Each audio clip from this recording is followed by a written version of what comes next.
This episode was one of the best episodes that we've had in a really long time. The fight was amazing, the chemistry these two have has been incredible, and genuinely I found myself rooting for both to win. And I even shouted at the screen for Kagestu to not give up, as a double heel trigger or over trigger could have saved him. But in the end, he does fall. Maybe in more ways than one, if you know what I mean. Hello everyone and welcome to Dueling with Danson. Today we're talking all things episode 2 of the Cardfight Vanguard Divinez Deluxe Finals arc. And this was a phenomenal episode, so let's dive in without further ado. Now, before talking about the main characters of focus within this episode, I love this ending with Danji being caught in the middle of both Mirai and Michiru. Who does he root for? His friend or his sister? Plus, the interactions with Blackout within this episode was great too, seeing how they all speak so fondly about Ruka, even though they've only known her for a week. It was so nice and wholesome to see this, as it shows that Ruka's got that effortless ability to just make connections.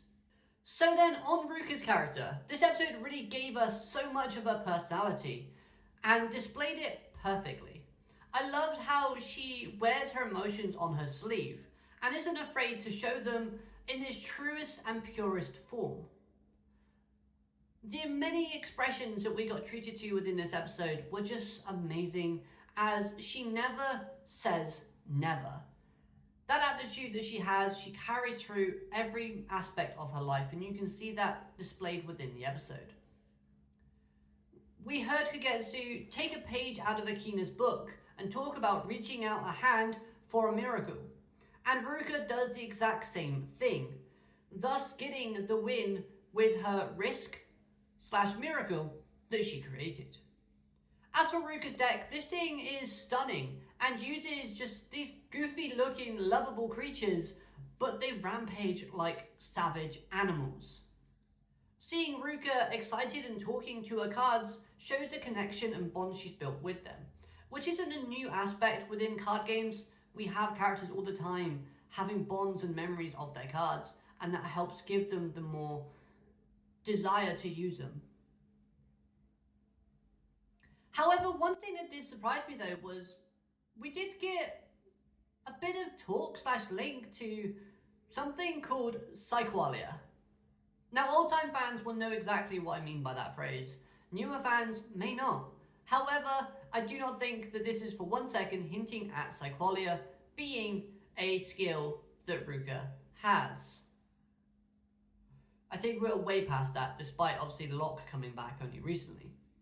However, if you're curious about what connections and hints I'm talking about, well, she has a way of seeing her own victory. One of the many skills that Psyqualia had. She talks a lot to her cards, thus having that deep bond and connections, which again we saw very prevalent in the original OG Vanguard when Psyqualia was a thing. And when talking to Michiru, she's always talking about how she can tell what a person is feeling by just looking into their eyes, which again, Psyqualia was channeled through the eyes. Oh, and of course, a lost paradise. Cray was a paradise. So her ace monster, the one who guides towards paradise, Nanoclelia, looks stunningly beautiful, and the skill seems really good as well. It does also help to deck thin her deck pretty well, which is very kind of mirror in Kagetsu's ace monster. So I do like that they have a similar kind of skill, yet still unique to themselves. I just can't wait to see this card in more fights and other situations, to see what it could really do. And her insert song, Skybound, sounded brilliant. This was a beautiful piece of music. Yoko Hasaka did a brilliant job of voicing Ruka in this episode. Loved the emotion that she managed to get with the voice. Now then, Kagestu. This character really leveled up in this episode, both from a fighter's perspective and from an emotional level.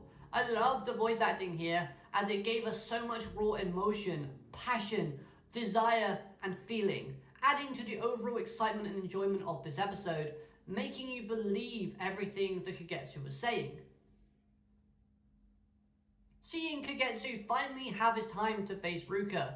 This is the reason for him playing Vanguard. This was wholesome, as the dynamic between these two characters does perfectly, well, I wouldn't say perfectly, but it does very much mirror the connection between Akina and Now. After all, we know that Akina is card fighting because he wants to be on the same stage as Now, and the person he cares about the most. And it's clear that Kagestu is, cares a lot about Ruka. And, dare I say, his feelings go deeper than just caring about her. Going deeper into his feelings, after Ruka left, Kagestu was just done. It was so powerful to see that he has changed to a point where he just stops halfway through something. He never sees anything through to the end anymore. Maybe this is from a place of fear of losing that joy that he gains from new things again. So he doesn't ever complete stuff because the one thing he enjoyed the most, he never got a chance to do. Either way, the display of chemistry and the bond between these two characters was incredible. It was wholesome, magical things to watch on screen. I loved it, and I hope we do stay, and I do hope that these characters stay connected throughout the series as we progress towards the finals. An extra sweet little touch though was Ruka saying that she might actually get a cell phone to keep in touch with Kagestu. This shows that she is, in a favourable liking when it comes to her desires to meet Kagestu. Plus, she never really forgot him. You can tell from the way that she was talking that Kagestu left an impact on her as well, and she did genuinely seem sorry for, not being able to be there because she left after their first fight. Overall, this was an absolutely beautiful episode, both from a character perspective, connecting point of view, emotional, and from an anime perspective. The animation here was gorgeous. So let me know your thoughts on this episode in the comments down below. Was this everything you expected from their fight, or did you want more? Let's have a chat, and subscribe so you never miss a video from myself. Have a great day. Arigato, matane, goodbye.